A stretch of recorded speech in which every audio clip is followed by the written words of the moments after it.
Имя Валерия Лесного. Возраст неизвестен. Место проживания тоже неизвестно.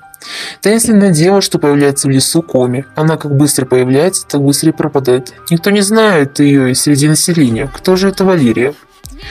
Остается загадкой до сих пор. Говорят, что она появляется и в тех местах, где ее не должно быть. К примеру, Москва была замечена в 1936 году, когда ее, по идее, выгнали из страны. В документах Российской империи ее упоминали как ветер. Никто не знает, правда ли это или нет. Также была замечена во Франции, Украине и Белоруссии. В Китае ее встречали часто, но не так часто, как в Коми. Больше о ней ничего не известно.